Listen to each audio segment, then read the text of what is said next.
അമ്പംകുന്ന് ബീരാൻ ഔലിയ ചരിത്രകഥാ പ്രസംഗം പാർട്ട് 2. അസ്സലാമു അലൈക്കും വറഹ്മത്തുള്ളാഹി വബറകാതുഹു.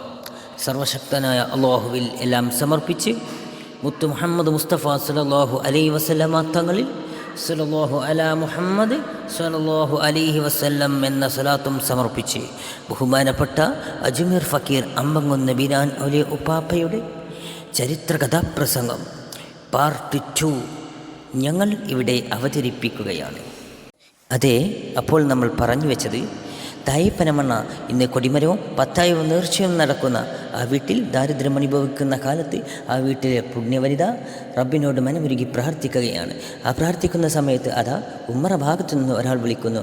ആരായിരുന്നു ആ വിളിച്ചത്? എന്താണ് അയാൾ പറയുന്നത്? അതേ, ഈ ഗാനത്തിലൂടെ നമുക്ക് കേൾക്കാം. വീട്ടുകാരെ, എൻ്റെ വീട്ടുകാരെ, വൈപോക്കനാണ് ദയ കാട്ടിടണേ. എന്തെങ്കിലും പശി മാറ്റുവാനായി ഉണ്ടെങ്കിലോ വേഗം തന്നിടണേ. വിശപ്പ് കൊണ്ട് ആകെ തളർന്നിട്ടുണ്ട്, എന്തെങ്കിലും വേഗം തന്നിടണേ. വീട്ടുകാരെ, എൻ്റെ വീട്ടുകാരെ, വൈപോക്കനാണ് ദയ കാട്ടിടണേ. എന്തെങ്കിലും പശി മാറ്റുവാനായി ഉണ്ടെങ്കിലോ വേഗം തന്നിടണേ. വിശപ്പ് കൊണ്ട് ആകെ തളർന്നിട്ടുണ്ട്, എന്തെങ്കിലും വേഗം തന്നിടണേ. അതെ, അയാൾ പറയുകയാണ്, വീട്ടുകാരെ, ഞാനൊരു വഴിപോക്കനാണ്, എനിക്ക് വല്ലാതെ വിശക്കുന്നു, എന്തെങ്കിലും വിശപ്പ് മാറ്റാൻ തരണേ എന്നാണ് വഴിപോക്കൻ ചോദിക്കുന്നത്. ഇത് കേട്ട് ആ വീട്ടിലെ പുണ്യവനിത ആകെ അമ്പരന്നു. അവർ ഇപ്രകാരം ചിന്തിച്ചു: പടച്ചവനെ, 3 ദിവസത്തോളമായി അടുപ്പിൽ തീയെരിയാത്ത വീട്, പട്ടിണി കൊണ്ട് വാടിത്തളർന്ന് കിടക്കുന്ന പൊന്നുമക്കൾ, ഉണർന്നാൽ ഞാൻ എന്ത് എൻ്റെ മക്കളോട് പറയും എന്ന് മനമുരുകി ഇരിക്കുന്ന ഈ വീട്ടിലേക്ക് പടച്ചവനെ അങ്ങ് ഇയാളെ പറഞ്ഞയച്ചുവല്ലോ എന്ന് ചിന്തിച്ചു. ആ പുണ്യവനിത മുറ്റത്തേക്ക് നോക്കി. സുബ്ഹാനല്ലാഹ്, പൂനിലാവ് ഉദിച്ചതുപോലെയുള്ള മുഖവും താടിയും തലയും നീട്ടി നാണം മറക്കാൻ ഒരു കീറത്തുണി മാത്രം ഉടുത്ത ഒരു മെലിഞ്ഞ മനുഷ്യൻ. അദ്ദേഹത്തെ നോക്കി ആ വീട്ടിലെ പുണ്യവനിത പറയുകയാണ്, അതെ, അല്ലാണേ, അല്ലാൻ്റെ മുത്ത് നബിയാണേ, നിങ്ങളീ വീട്ടിലെ കഥയെന്തെന്നറിഞ്ഞോ? 3 ദിവസത്തോളമായാടുപ്പിൽ തീരിയാത്തതും സത്യമാണ് സോദരാ. അല്ലാണേ, അല്ലാൻ്റെ മുത്ത് നബിയാണേ, നിങ്ങളീ വീട്ടിലെ കഥയെന്തെന്നറിഞ്ഞോ? 3 ദിവസത്തോളമായാടുപ്പിൽ തീയെരിയാത്തതും സത്യമാ സോദരാ. അന്നം കുടിക്കാതൻ പൊന്നു മക്കളിന്ന് വാടിത്താളർന്നേക്ക് ഡപ്പുണ്ടല്ലോ ഉള്ളിൽ. ഇത്രയും പറഞ്ഞവർ തേങ്ങിക്കരയുന്നേ. വഴിപോക്കനെന്ത് കൊടുക്കുമെന്നോർക്കുന്നേ. അന്നം കുടിക്കാതൻ പൊന്നു മക്കളിന്ന് വാടിത്താളർന്നേക്ക് ഡപ്പുണ്ടല്ലോ ഉള്ളിൽ. ഇത്രയും പറഞ്ഞവർ തേങ്ങിക്കരയുന്നേ.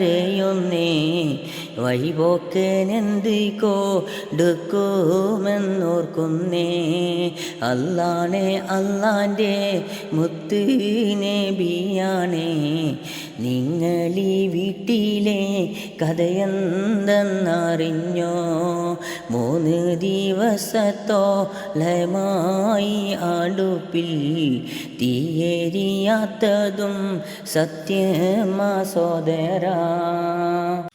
അതെ, ആ സ്ത്രീ പറയുകയാണ്, അല്ലാഹു ആണേ, മുത്ത് നബിയാണേ, നിങ്ങൾ ഈ വീട്ടിലെ കഥയറിഞ്ഞോ?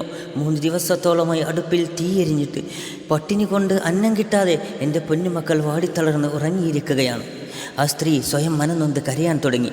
പടച്ചവനെ, എന്തിനാണ് ഞങ്ങളെ നീ ഇങ്ങനെ പരീക്ഷിക്കുന്നത്? ആ പാവപ്പെട്ട വൃദ്ധന് ഒരു തുള്ളി അന്നം ഇട്ടുവെച്ച വെള്ളം കൊടുക്കാൻ പോലും ഇല്ലല്ല റബ്ബേ, ഒരു വഴി കാണിച്ചു തരണേ റഹ്മാനെ. ഇത് കേട്ടതും ആ വഴിപോക്കൻ പറയുകയാണ്, പൊള്ളു പറയല്ലേ പൊള്ളു പറയല്ലേ പൊന്നു സഹോദരിയേ, എൻ്റെ പൊന്നു സഹോദരിയേ. ചോറും കറിയും മാരിപ്പക്കാലത്തിൽ അവിടെ ഇരിപ്പുണ്ടല്ലോ, അവിടെ ഇരിപ്പുണ്ടല്ലോ. പൊള്ളു പറയല്ലേ പൊള്ളു പറയല്ലേ പൊന്നു സഹോദരിയേ, എൻ്റെ പൊന്നു സഹോദരിയേ. ചോറും കറിയും മാരിപ്പക്കാലത്തിൽ അവിടെ ഇരിപ്പുണ്ടല്ലോ, അവിടെ ഇരിപ്പുണ്ടല്ലോ. അടുക്കളയിൽ ചെന്ന് ഒന്ന് നീ നോക്കണം പൊന്നു സഹോദരിയേ, പൊന്നു സഹോദരിയേ. ഉണ്ടായിട്ടുള്ളത് ഇല്ലെന്നീ ചൊല്ലുന്നതും മഹാപാപമാണേ പൊന്നു സഹോദരിയേ. അടുക്കളയിൽ ചെന്ന് ഒന്ന് നീ നോക്കണം പൊന്നു സഹോദരിയേ, പൊന്നു സഹോദരിയേ. ഉണ്ടായിട്ടുള്ളത് ഇല്ലെന്നീ ചൊല്ലുന്നതും മഹാപാപമാണേ എൻ്റെ പൊന്നു സഹോദരിയേ. പൊള്ളു പറയല്ലേ പൊള്ളു പറയല്ലേ പൊന്നു സഹോദരിയേ, എൻ്റെ പൊന്നു സഹോദരിയേ. ചോറും കറിയും മാരിപ്പക്കാലത്തിൽ അവിടെ ഇരിപ്പുണ്ടല്ലോ, അവിടെ ഇരിപ്പുണ്ടല്ലോ.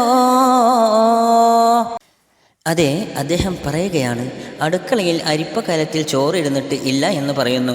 മോളെ, ഉള്ള സാധനം ഇല്ല എന്നാണ് നീ പറയുന്നത്, അത് പടച്ചവൻ പൊറുക്കാത്തതാണ്. ഇത് കേട്ടതും ആ സ്ത്രീ പറയുകയാണ്, 3 ദിവസം അടുപ്പിൽ തീ കത്തിക്കാതെ അടുക്കളയിൽ അരിപ്പക്കലത്തിൽ ചോറിരിക്കുന്നു എന്ന് അങ്ങ് പറയുന്നത് പടച്ചവൻ പൊറുക്കുമോ? ഏതായാലും വിശന്നിട്ട് വയ്യ എന്ന് പറഞ്ഞ് വയസ്സനായ ഒരാൾ ഇരു കൈയും നീട്ടി യാചിച്ചാൽ ആരുടെ മനസ്സാണ് അലിയാതിരിക്കുക?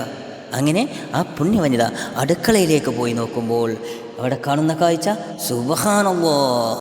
അടുക്കളയിൽ ഓടിച്ചെല്ലുന്നു അവർ, മൂടിയ പാത്രം തുറക്കുന്നു.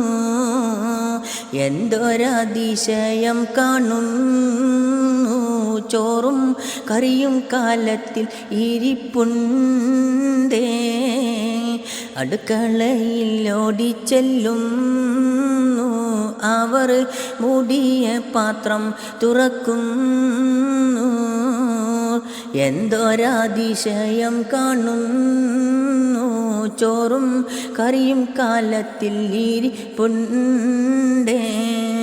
മുത്ത് മഹാന മൗലിയ പാപ്പ കറാമത്തവിടെ കാട്ടുന്നേ, കാട്ടുതീ പോലെ പനമണ്ണയിൽ വാർത്തയുമന്ന് പരക്കുന്നേ. മുത്ത് മഹാന മൗലിയ പാപ്പ കറാമത്തവിടെ കാട്ടുന്നേ, കാട്ടുതീ പോലെ പനമണ്ണയിൽ വാർത്തയുമന്ന് പരക്കുന്നേ. അടുക്കളയിൽ ഓടിച്ചെല്ലുന്നു അവർ, മൂടിയ പാത്രം തുറക്കുന്നു. എന്തൊരതിശയം കാണുന്നു, ചോറും കറിയും കാലത്തിൽ ഇരിപ്പുണ്ടേ. അതെ, ആ വീട്ടിലെ പുണ്യവനിത അടുക്കളയിലേക്ക് ഓടിച്ചെന്ന് മൂടിയ പാത്രം അതാ തുറക്കുന്നു. തുറന്നു നോക്കുമ്പോൾ സുബ്ഹാനല്ലാഹ്, അരിപ്പക്കലത്തിലതാ ആവി പറക്കുന്ന ചോറും കറിയും ഇരിക്കുന്നു. അതെ, ആ സ്ത്രീയാകെ അമ്പരന്നു. ഇപ്രകാരം ചിന്തിച്ചു, പടച്ചവനെ, ഇത് അങ്ങ് വന്നതാണോ? ഇതിലും വലുതായ ഒരു കറാമത്തുണ്ടാകുമോ? ആ സ്ത്രീ ഉടനെ പൂമുഖത്ത് ചെന്ന് നോക്കി. അപ്പോഴേക്കും മഹാനായ വീരാൻ നവലിയുപ്പാപ്പ തൻ്റെ അത്ഭുത കറാമത്ത് ആദ്യമായി സർവശക്തനായ അള്ളാഹുവിൻ്റെ അനുവാദത്താലും അനുഗ്രഹത്താലും പനമണ്ണയിൽ പ്രദർശിപ്പിച്ച് അവിടെ നിന്ന് അപ്രത്യക്ഷനായി. ആ ദിവ്യാത്മാവിനെ ആരും കണ്ടില്ല. ഈ വാർത്ത പനമണ്ണ പ്രദേശത്തും അടുത്ത പ്രദേശത്തും കാട്ടുതീ പോലെ പരന്നു. കേട്ടവർ ഓടിക്കൂടി. ഇത് കേട്ട് നാട്ടുകാർ പറഞ്ഞു, അനങ്ങലടി മലമുകളിൽ നാട്ടുകാർ കണ്ട് ആ ദിവ്യനാകും ആ മനുഷ്യൻ എന്ന നിഗമനത്തിലെത്തി. 1-2 ആഴ്ചകൾക്ക് ശേഷം അന്ന് നട്ടപ്പാതിരക്ക് വന്ന ആ ദിവ്യൻ നട്ടുച്ചക്ക് ആ വീട്ടിൽ ഇറങ്ങി വന്നു. കണ്ടവരും കേട്ടവരും ഓടിക്കൂടി. മെലിഞ്ഞ ആളും ഒട്ടിയ വയറും നാണം മറക്കാനൊരു വസ്ത്രവും കയ്യിൽ വെള്ളി ചുറ്റിയ മാതിരി ഒരു വടിയും ഉണ്ട്. ആ വടി ചുയറ്റിക്കൊണ്ട് മുറ്റത്തുകൂടി അങ്ങോട്ടും ഇങ്ങോട്ടും നടക്കാൻ തുടങ്ങി. ജനങ്ങൾ തിങ്ങിക്കൂടി. ഒന്ന് പുഞ്ചിരിക്കുന്നതല്ലാതെ ആരോടും ഒന്നും മിണ്ടുന്നില്ല. മുറ്റത്ത് ഒരു തൈമാവ് നിറയെ മാങ്ങ കായ്ച്ചു നിൽക്കുന്നു. അതിലേക്ക് നോക്കി വീട്ടുകാരോട് ചോദിച്ചു, ഞാനൊരു മാങ്ങ അറുത്തോട്ടെ? ഇത് കേട്ട് ഉടമസ്ഥൻ അറുത്തോളൻ പറഞ്ഞു. ഉടനെ കയ്യിലിരിക്കുന്ന വടി ചുയറ്റി ഒരൊറ്റ ഏറ് കൊടുത്തു. ബിസ്മില്ലാ. ഒരു കുല മാങ്ങ താഴെ വീണു. മാങ്ങ വീണെങ്കിലും വടി വീണില്ല. അത്ര ചെറിയ മാവിൻ്റെ ചുവട്ടിൽ എത്ര നോക്കിയിട്ടും ആ വടി കണ്ടില്ല. അല്പം കഴിഞ്ഞ് പോകാൻ പുറപ്പെട്ടു. അന്നേരം വീട്ടുകാരോട് പറഞ്ഞു, വീട്ടുകാരെ, വടി കിട്ടിയാൽ എടുത്തു വെക്കണേ. ഇത്രയും പറഞ്ഞു പോയി. ജനങ്ങൾ ആ പുണ്യാത്മാവിൻ്റെ തേജസ് കണ്ട് അത്ഭുതപ്പെട്ടു. പിറ്റേ ദിവസം നേരം പുലർന്നതും മുറ്റമടിക്കുന്ന കുട്ടിക്ക് മാവിൻ ചുവട്ടിൽ നിന്നും വടി കിട്ടി. ഉടനെ കുട്ടി വാപ്പാൻ്റെ കയ്യിൽ കൊടുത്തു. വാപ്പ വടി പത്തായത്തിൽ കൊണ്ടുപോയി വെച്ചു. 1-2 മാസങ്ങൾക്ക് ശേഷം മഹാൻ വീണ്ടും പകൽ പനമണ്ണ ഭവനത്തിലേക്ക് വന്നു. അന്ന് കൂടുതൽ ജനം കൂടിയിരുന്നു. ഉപ്പാപ്പാനെ കണ്ടതും അവിടുത്തെ ചെറിയ കുട്ടി പറയുകയാണ്, അതേ പൂമുത്ത് ഉപ്പാപ്പ,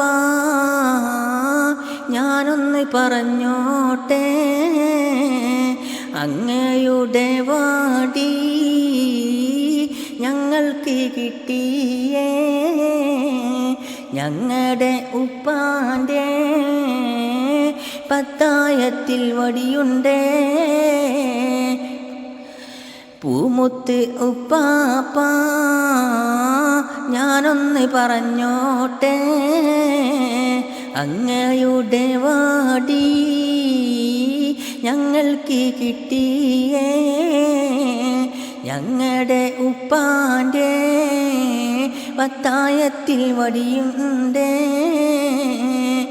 പുന്നാര ഉപ്പാപ്പ പുഞ്ചിരി തൂകുന്നു, തിരുമോഴിയാലവർ ഇങ്ങനെ മൊഴിയുന്നു, വനമണ്ണ അങ്ങനെ പത്തായമിരിക്കട്ടെ, ആ പേരിൽ തന്നെ നാടും നിലകൊള്ളുന്നു. പൂമുത്ത് ഉപ്പാപ്പ, ഞാനൊന്ന് പറഞ്ഞോട്ടെ, അങ്ങയുടെ വാടി ഞങ്ങൾക്ക് കിട്ടിയേ, ഞങ്ങളുടെ ഉപ്പാൻ്റെ പത്തായത്തിൽ വടിയുണ്ടേ.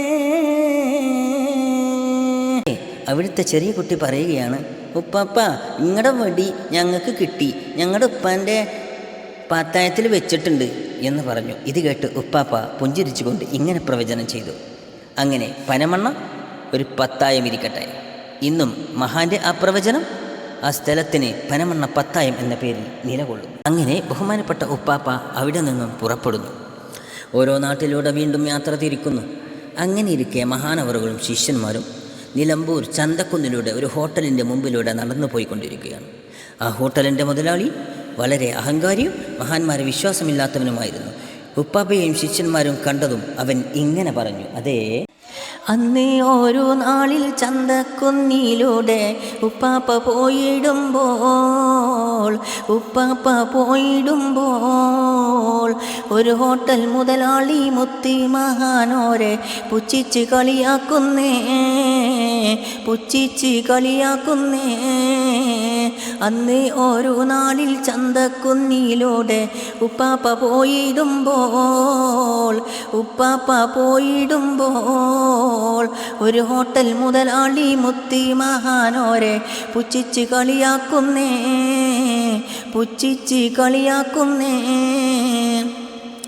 ഹിൻസീറും കൂട്ടരും ആണാ പോകുന്നത് എന്നവൻ ചൊല്ലിടുന്നേ. പൂമുത്ത് ഉപ്പാപ്പ അപ്പോൾ അതാ ഒരു പുഞ്ചിരി തൂകിടുന്നേ. അന്ന് ഓരോ നാളിൽ ചന്തക്കുന്നിലൂടെ ഉപ്പാപ്പ പോയിടുമ്പോൾ ഒരു ഹോട്ടൽ മുതലാളി മുത്തി മഹാനോരെ പുച്ഛിച്ച് കളിയാക്കുന്നേ.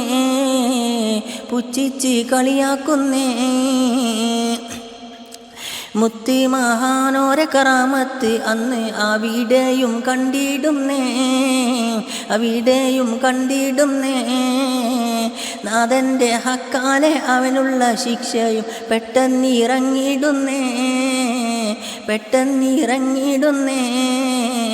മുത്തി മഹാനോരെ കറാമത്ത് അന്ന് അവിടെയും കണ്ടിടുന്നേ. നാഥൻ്റെ ഹക്കാലെ അവനുള്ള ശിക്ഷയും പെട്ടെന്നിറങ്ങിയിടുന്നേ. അന്ന് ഓരോ നാളിൽ ചന്തക്കുന്നിലൂടെ ഉപ്പാപ്പ പോയിടുമ്പോൾ ഒരു ഹോട്ടൽ മുതലാളി മുത്തി മഹാനോരെ പുച്ഛിച്ച് കളിയാക്കുന്നേ.